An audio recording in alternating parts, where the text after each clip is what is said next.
So Dr. Luca Dal Carlo is a private practitioner in Venice, Italy.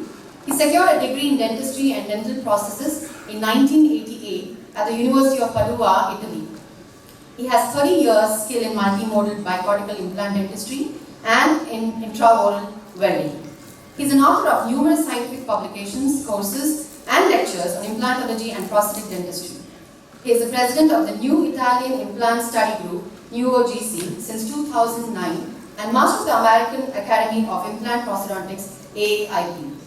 He will be shedding the light on the topic multimodal implant protocols based on bicorticalism and intraoral welding. Thank you so much. Welcome you, sir.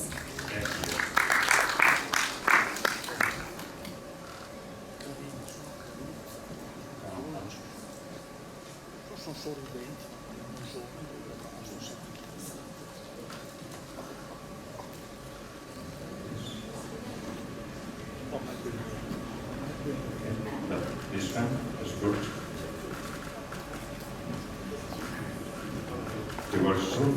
Okay. But first of all, many thanks to the organizers of this big event,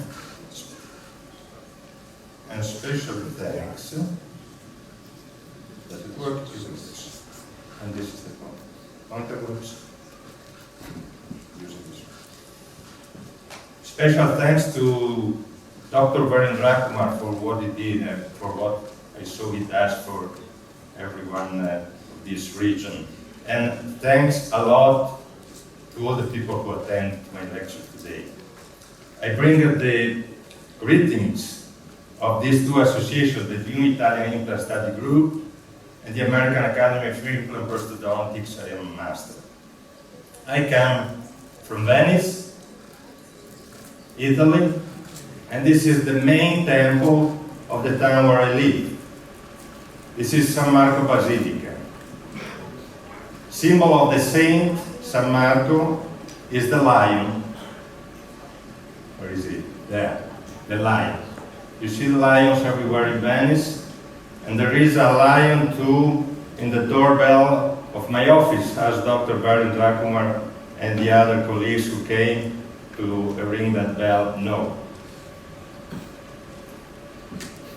I'm not the first Venetian to come here in India. There was a guy some years before me who came here, passing through India during a long trip through all Asia, who was Marco Polo. Marco Polo was the first from Occident, and he wrote a reference textbook about his trip, and the relationship between Venice and India began at that time, with commerce, with many things, and he saw that in the past here, it is written Tata and Marco Polo, so it's a long story which goes on, because this guy was really a reference guy for Occident. But let's get back to implant dentistry history. This is my father, Dino Dal Carlo, speaking about implant dentistry in 1973 with Ugo Pasqualini adjusting his mic. I'm so glad to be here lecturing again with Marco Pasqualini, which is another Marco, because we hold a legacy from our families. It's a long story. This was 1973. At that time, all the main experts of implant dentistry used to meet twice a year at the Italian Implant Study Group Congress organized by Giordano Muratori in Bologna. He was this guy, this one, and he was the inventor of the basket screws. Maybe you go better with this. No. Okay, Stefano Tramonte was there, who was the first one to invent the titanium screw. Titanium implant dentistry was brought back by Stefano Tramonte. There was Ugo Pasqualini, as you can see in the center below, who was the one who first performed histologic studies about implants, about different materials, implants communicating and non-communicating in the oral cavities. during the 50s, published 1962. Mondani, you see, who was the inventor of the intraoral welding machine, 1968. My father as well, who invented a technique to connect together implants and teeth, and many other guys. Leonard Linka was there. He came to teach about his blades, his techniques about superiosteal implants. And he came also to learn.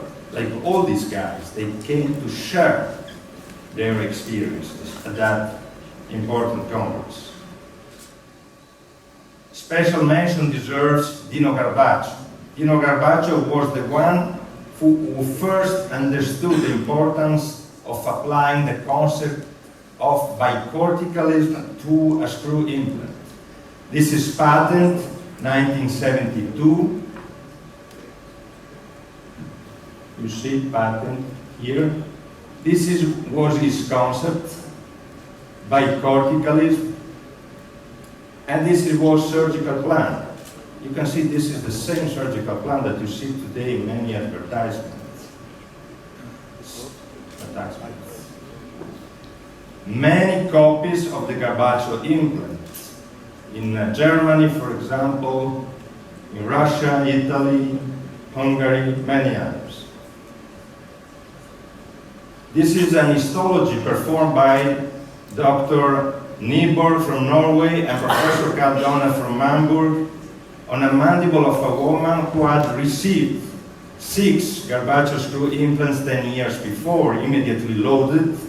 And this is the histological result. 1990 was published. And this is the letter Garbaccio sent, because he's been receiving and he's been publishing here.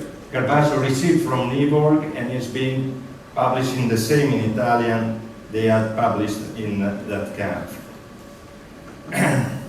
If you want to see many of the early implants, period of time 1940, this was the first Formigine implant you see here. This is Muratori, many others. You can come to the Museum of Dentistry of Venice. This is the face of the museum. Inside this museum, we have organized the new Italian Implant Study Group, the American Academy of Implant Prosthodontics, together with all the institutions of the area. We have been organizing a special section for implant dentistry, historical implant dentistry, inside, behind these 4 windows here. And there is also the first prototype of the intraoral welding machine of Mondani. Mondani was the inventor of an intraoral welding machine. 1968 is the patent. This is original video, 1973. I have in my office the tape. His philosophy was inserting a lot of titanium needle implants, because welding machine is for titanium implants, connecting with a titanium bar, unloading immediately. This is a case of mine. I've been learning from him at that time. You see, implants are all bicortical, pass along the nerve side, you saw before. But with the welding machine, you can connect together any type of implant. This is 8 Garbaccio screws, bicortical, 3 blades, bicortical blades, connected together by means of a titanium bar, immediately loaded. And you can also join together submerged implants, one-piece implants, conometric implants, all types of implants you can connect together. In this case, I've been welding together all those implants, and then I've been removing the bar to finish the work, this prosthetic work.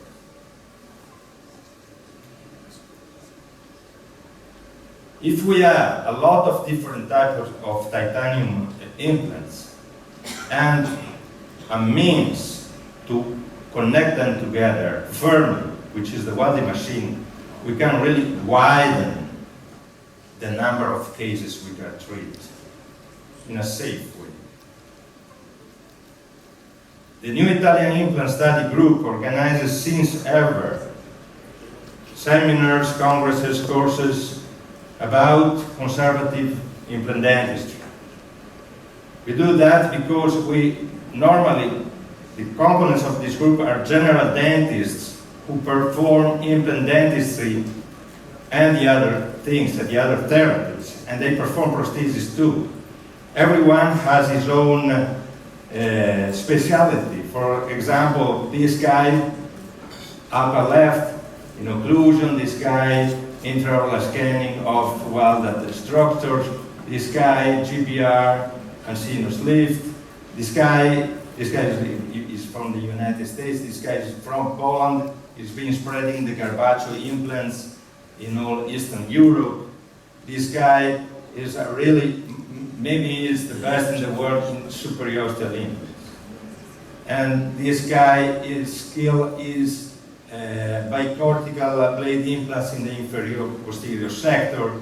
This guy is a microbiologist, and this guy provides the bites for the national Italian ski team, the one who won the last Olympic Games. And me and Marco Pasqualini, we copy from the others we talk. So we said about sinus lift, GBR. We have courses, we have people who have a lot of skill about that, and experience is a lot. These are cases from mine 20 years ago. But the fact that if you are speaking about fast rehabilitation with bicortical implants and full arch, the fact is that two things.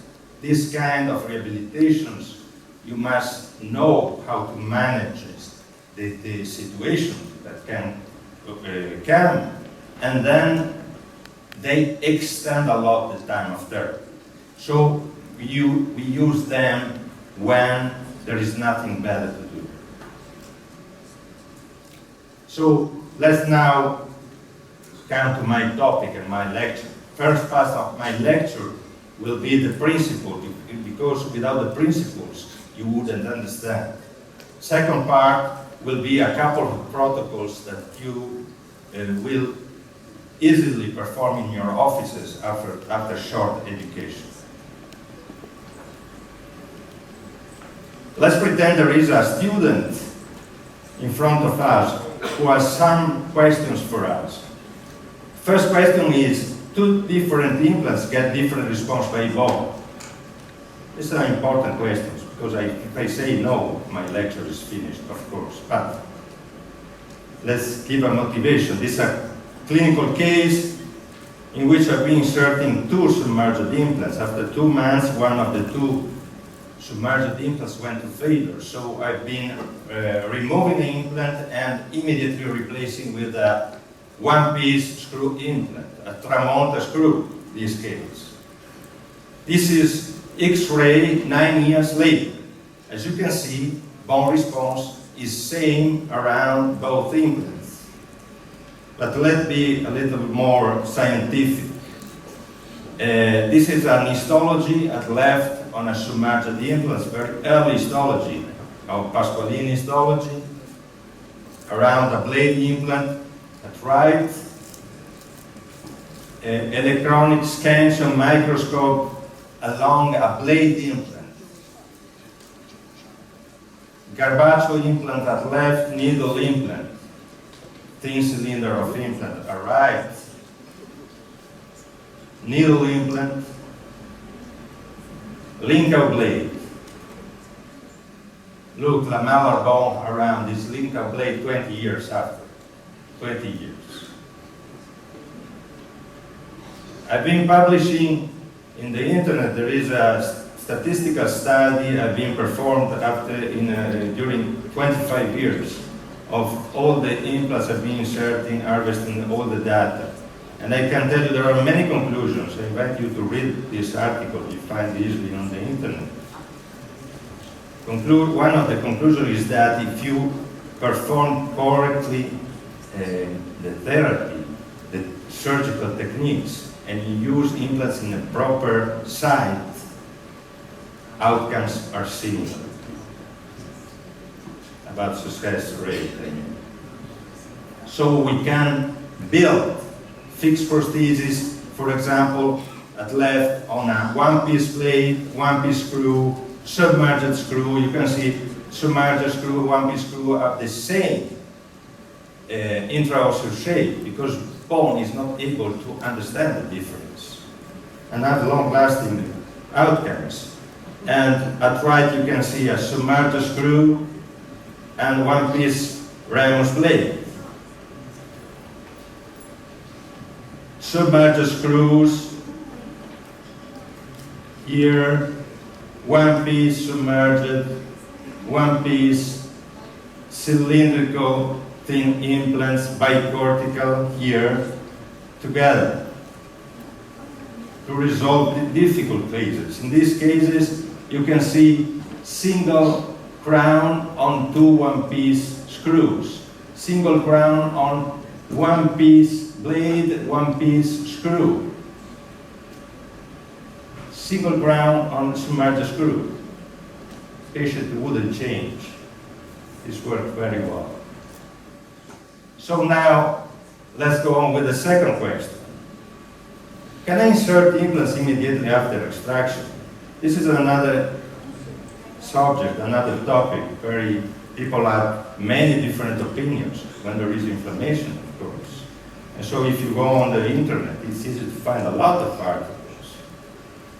I tell you my opinion. This is a case I saw many years ago, in which you can see the horizontal level of bone is very high, and there are inflammations, there are situations. So, what could I do? This is a report. I've been extracting all the teeth and beginning to insert implants, and after extraction the teeth were like this, with beefsteaks around them. I've been inserting implants there. After the toilet I could do, because it was not so easy, because there was a lot of clots. And outcome has been this one. And you can see 15 years later, this situation. No implant was lost. Another case, teeth in this situation. There is a protocol to do that. Removing the teeth, inserting implants, all bicortical, you can see all bicortical implants. And this is the outcome. There was no problem. This is a fracture of a central incisor.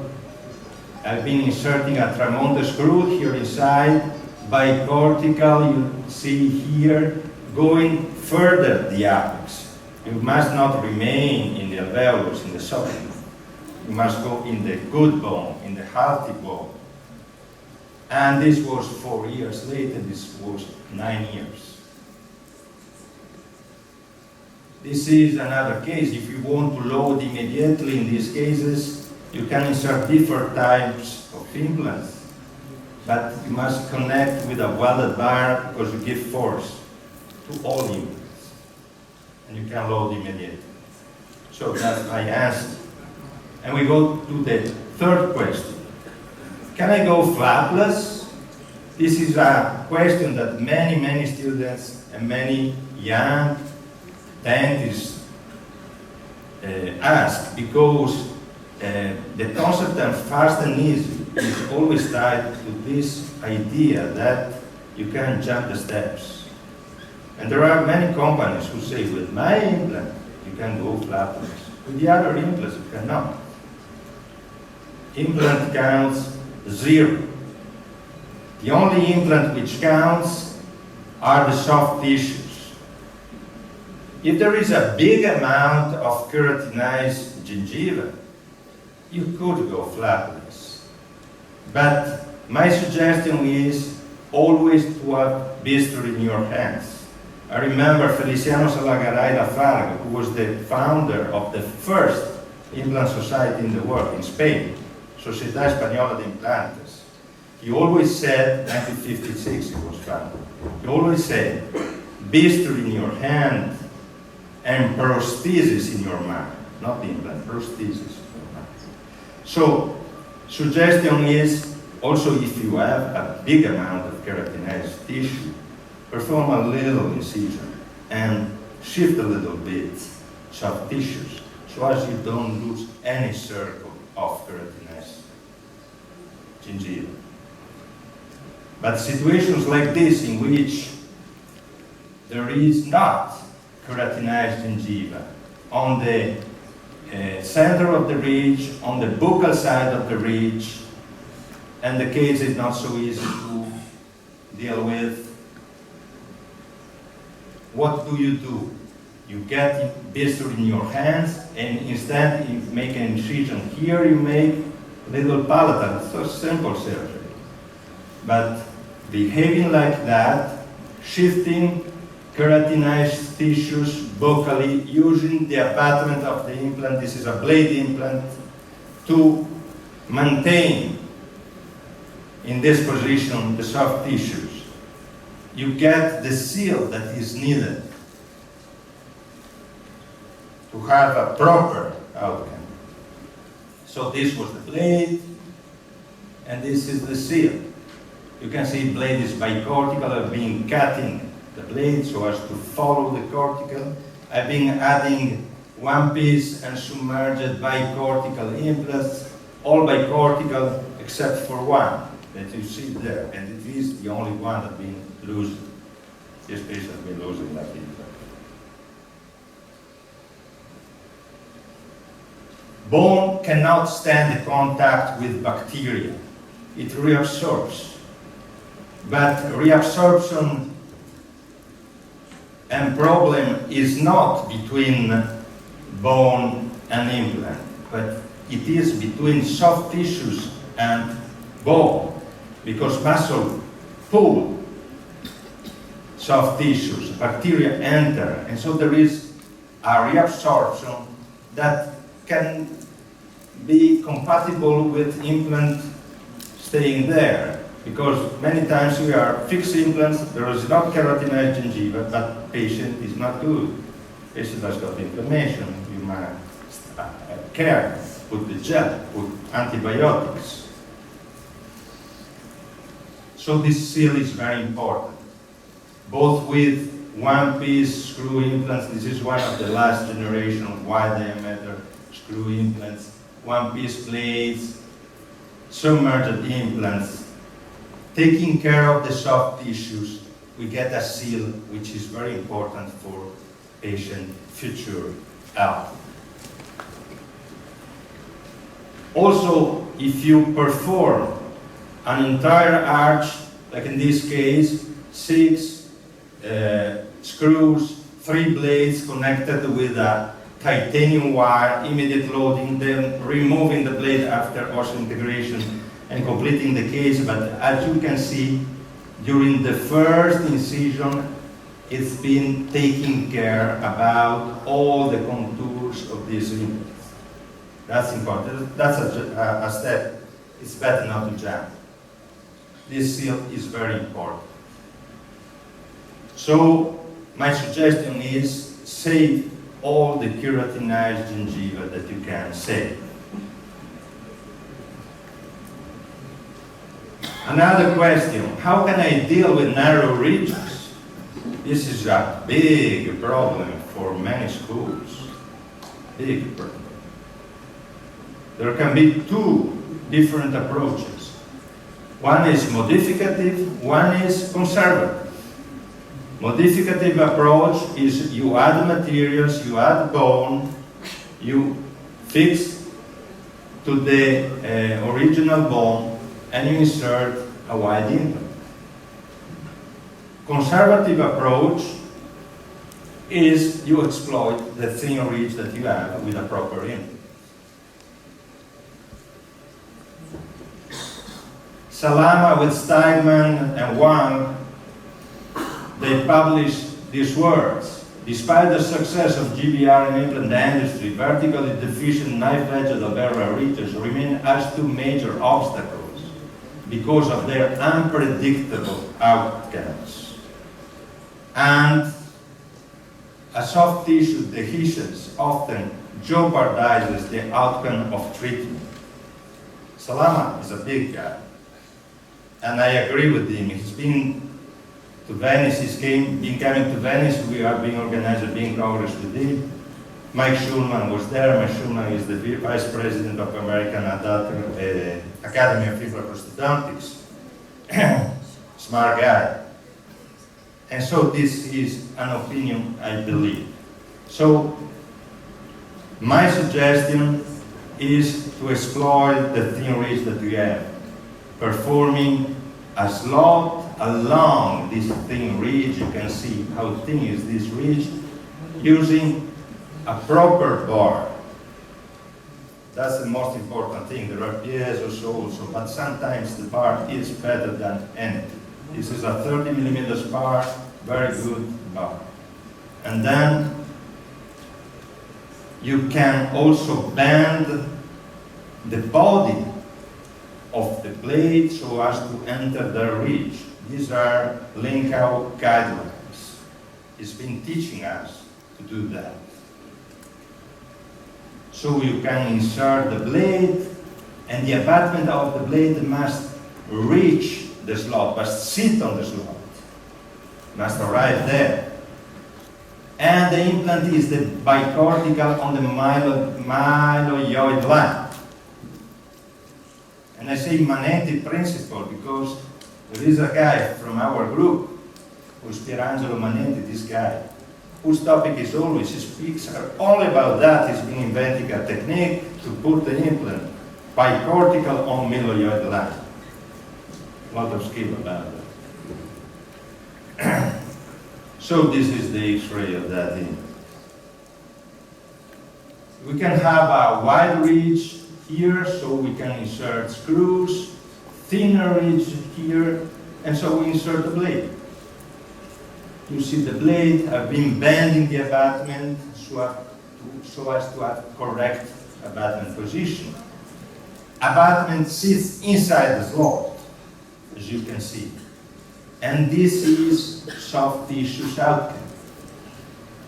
The fibers, you see the tension around the abutment.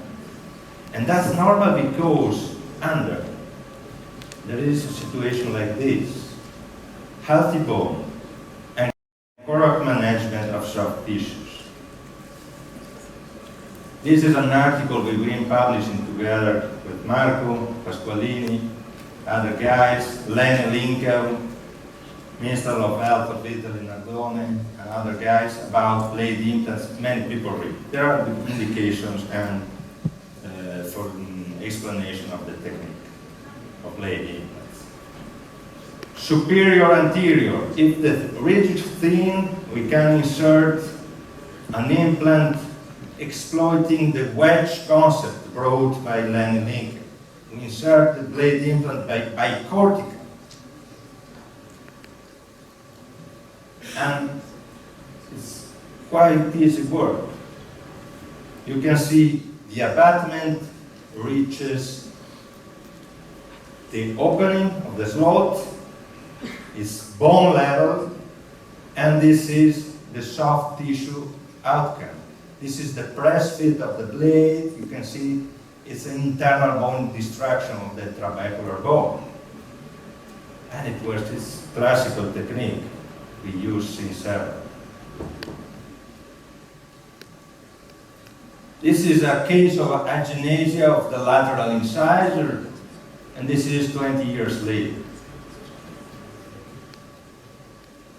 This is an X-ray of a case I've been performing 11 years before, 93, in which you can see I've been cutting the blade so as to be bicortical on the deep cortical of the nose. Here you can see how dense is the bone around the abutment. And this is the concept.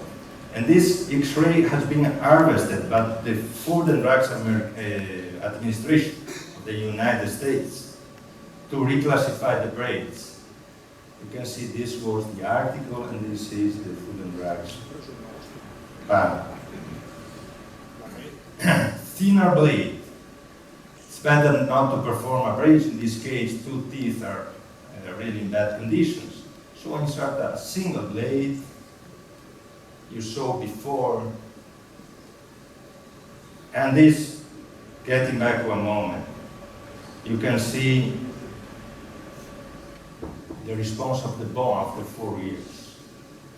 But I remember you, that Leonard Lincoln, this guy, 1973, has been performing 4 clinical cases of full arch during the midwinter meeting of Chicago in front of the audience, applying immediate loading on the implants. This is a document 1973. At that time, all dentists of the Italian school and he as well performed immediate loading because delayed load came late, except for Pasqualini blade beginning of the 70s, because he understood the importance of protecting implant from tongue pressure, 1972. I've been a very big and good relationship with Daniel Lincoln. Of course, he was the learner, he was the teacher, and this is his last birthday, 90th birthday in New York. There was as well Mike Schulman, the Vice President of American Academy, wife, Charles Hughes, expert of plates, and there was also Doug Dexter, President of American Dental Association, many guys. And this is the last article we had together with the President of American Academy of Implant Prosthodontics, Mike Schulman. I told you, we from the new Italian Implant Study Group, Minister of Health of Italy, you can find on the PubMed. But mandible has got a lot of variations, we saw. And what about the anterior sector? Anterior inferior sector can be shaped in different ways. If the shape is like this, it's low, normally it is wide. In cases like this, in which mandible is very low, and patient is carrying since 30 years mobile prosthesis, my suggestion is to insert a couple of implants in the anterior and provide an overdenture, because this patient passes from a very, very mobile prosthesis to a less mobile prosthesis. He's happy like that. Another case, you can see no bone here, but we can insert. It's not a big deal to do that. Correct technique to do that. But most of cases, inferior mandible is like this. I was in Naples 1 week ago. There was the static Carlo. It's like this. And when it is like this, Carlo Quinto, it is shaped like this normally. It's not so wide. So what do we do in that situation? This is a patient of mine.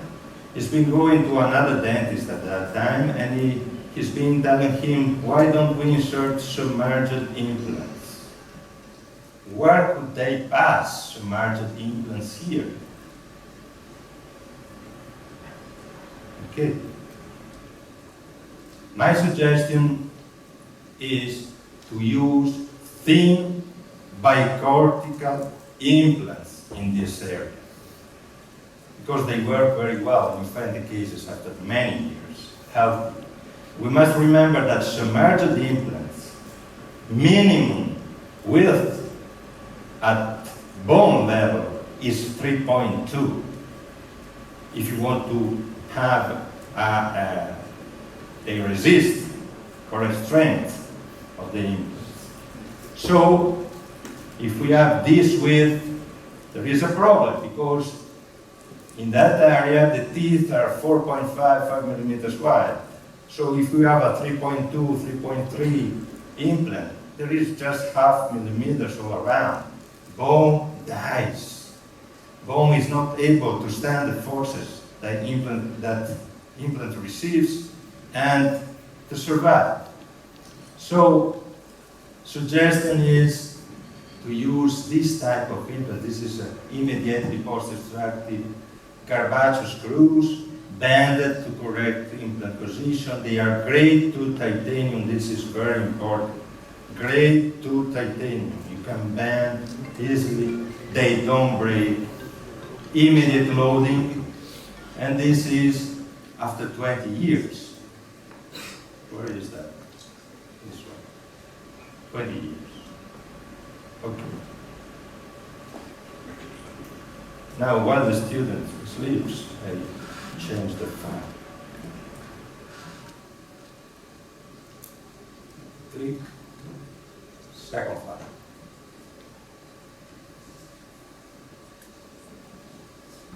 Okay. Then another question from the student, but you are telling us a lot of things, but which is the plan that you have in your mind? My plan is to provide a prosthesis capable to restore as much as it is possible physiologic functions. And to do that, we need a prosthesis capable to provide a fixed opposition to mandible elevation. We could talk hours about that. It's very important, just a bite of this to go on. Our choice is a structure which has posterior pillars. We need the posterior pillars. We don't like this type of prosthesis with cantilevers in which they remove teeth from occlusion. A relationship between mandible and upper jaw is changed, articles. There are a lot of consequences, but let's talk about our choice is this one. In the protocols you will see always posterior pillars. So, soon we will speak about this one.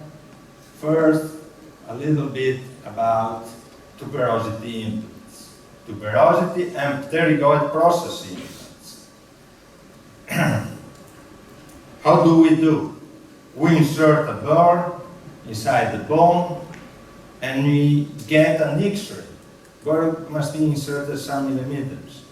We insert a burr and we get an X-ray to check burr direction. And as you can see here, direction is wrong because I'm going in that direction.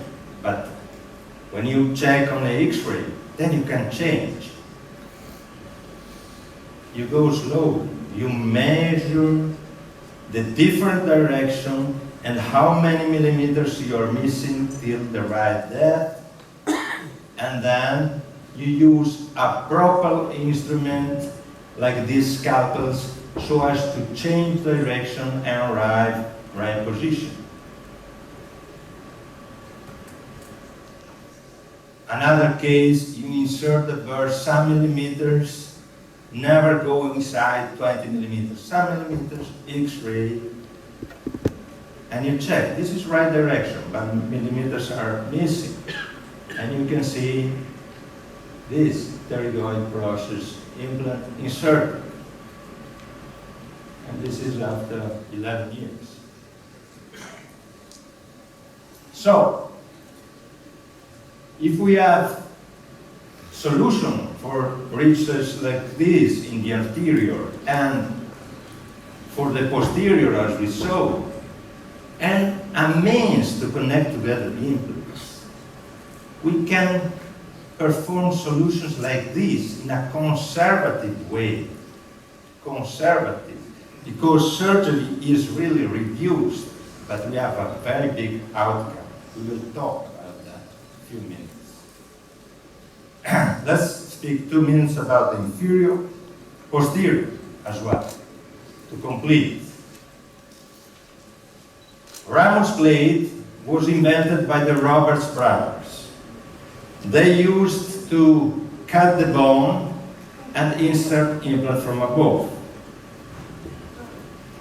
I've been modifying this technique, performing the slot anteriorly so as to insert the implant from here to here.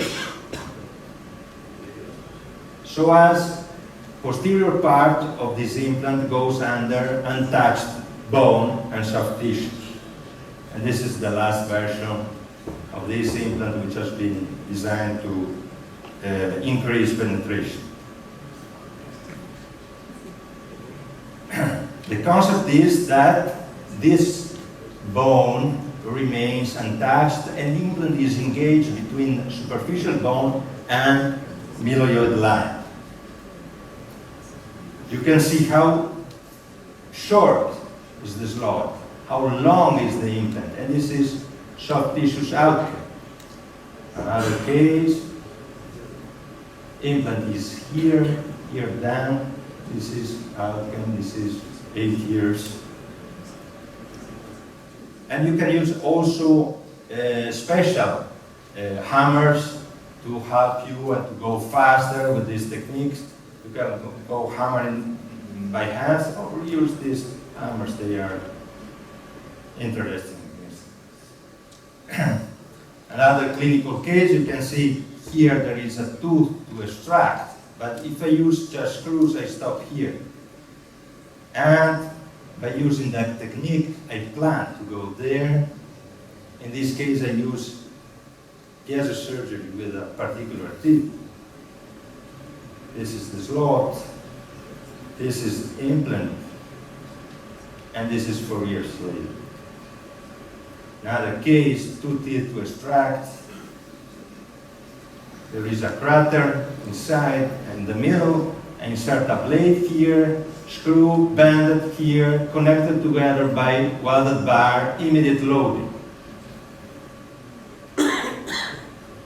This is soft tissues outcome, and this is fixed prosthesis.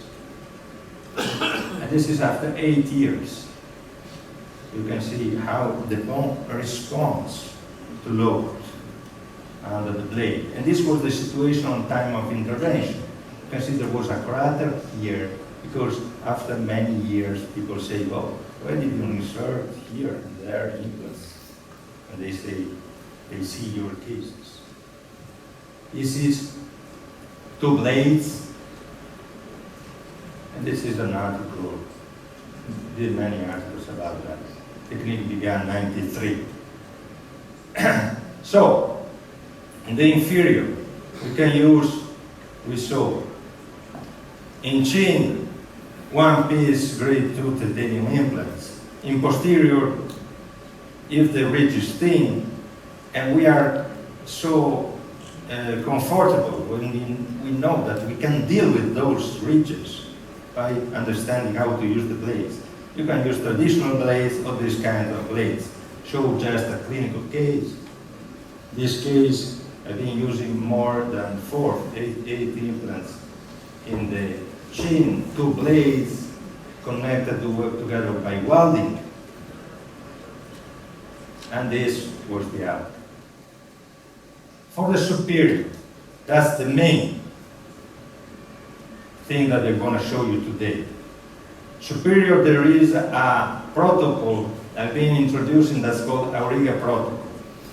We are talking about hypertrophy number 2, number 3. As you will see tomorrow by Marco Pasqualini, normal situation hypertrophy grade 1, we can insert a lot of implants, connect together and weld immediately. But situation 2 and 3 is different protocol is needed. For example, we have these teeth which are moving, prosthesis is moving. And so, if I remove the teeth to cool, patient goes straight to mobile prosthesis. There's no chance. So we can do better. Instead of removing the anterior teeth, we leave them there some months, and we insert 2 posterior submerged screws in the pterygoid processes. After some months, in one single session, we remove the teeth, we insert anterior implants, we connect these new implants to the posterior ones, and we load immediately. Again, first implant in pterygoid process, 4-6 months wait.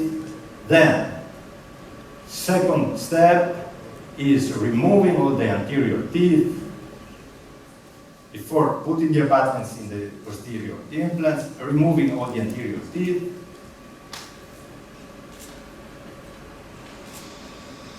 Inserting post-extracted implants, connecting with the posterior teeth, the posterior implants, and loading immediately with a provisional prosthesis. And then bone heals, and situation is about like this. So, clinical case, this patient came to my office with prosthesis in her hand. If I would have been removing the teeth, you can imagine, bone was like that. She would have gone to mobile prosthesis. So, I've been deciding to perform Auriga protocol, inserting 2 pterygoid process submerged screws, and waiting for 6 months. 6 months in this case, maybe more. After 6 months, inserting abutments in the posterior screws and removing all the anterior teeth, inserting a lot of new implants, and correcting implant position, the abutment position, with bending, because they are grade 2 titanium in this case, so as to get correct abutment position. Then, immediate welding with the 2 posterior implants, and then immediate loading.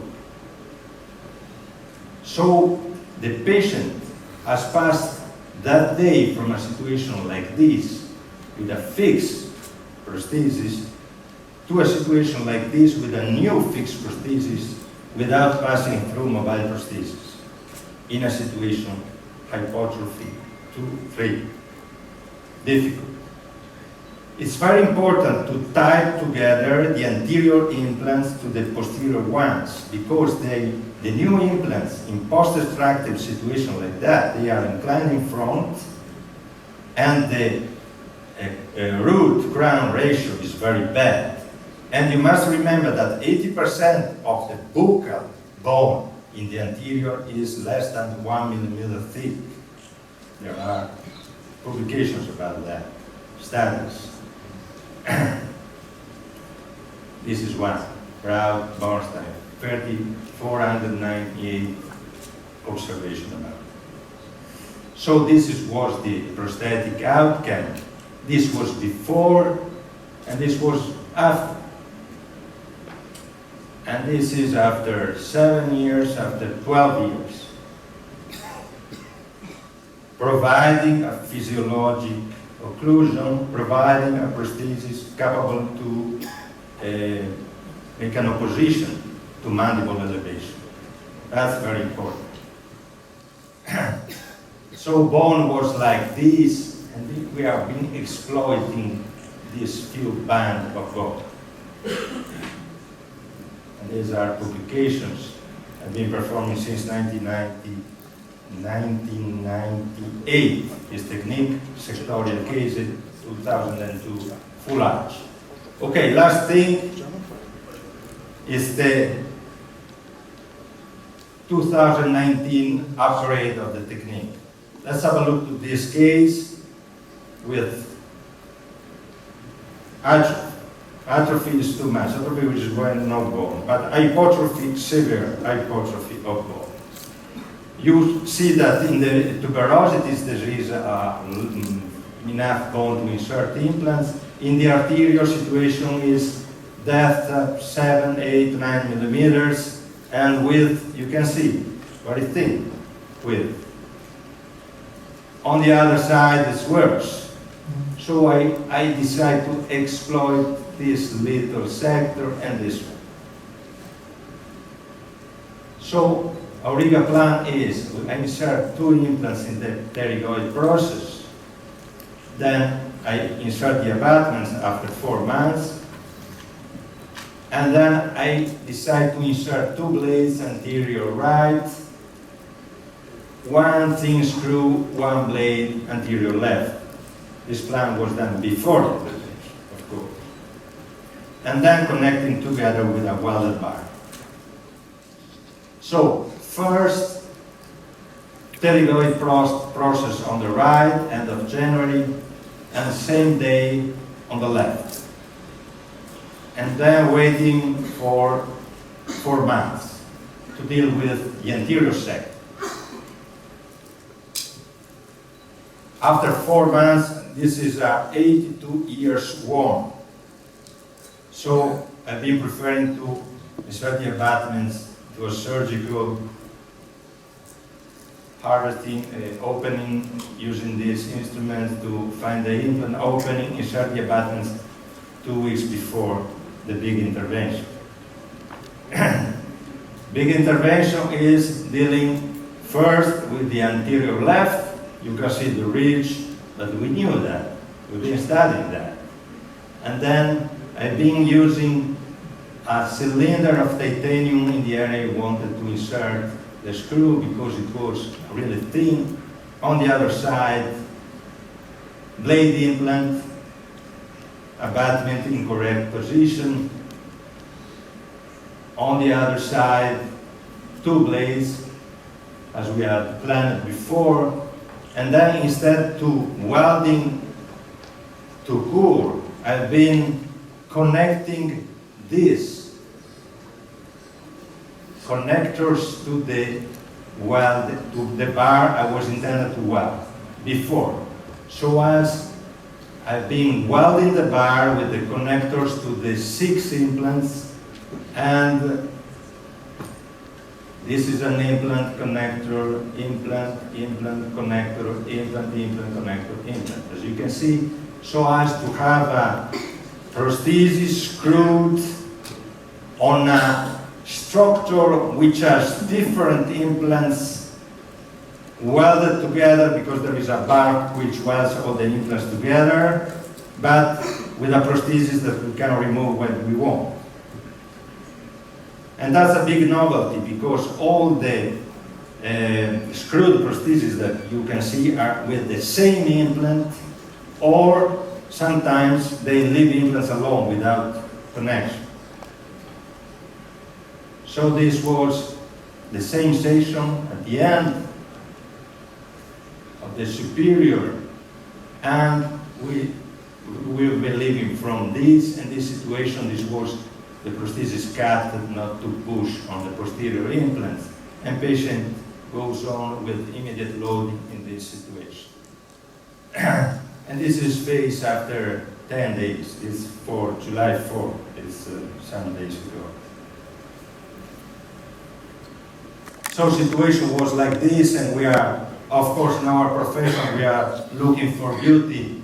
We never will reach these goals, but we do what we can do to do our best. Thank you for your attention.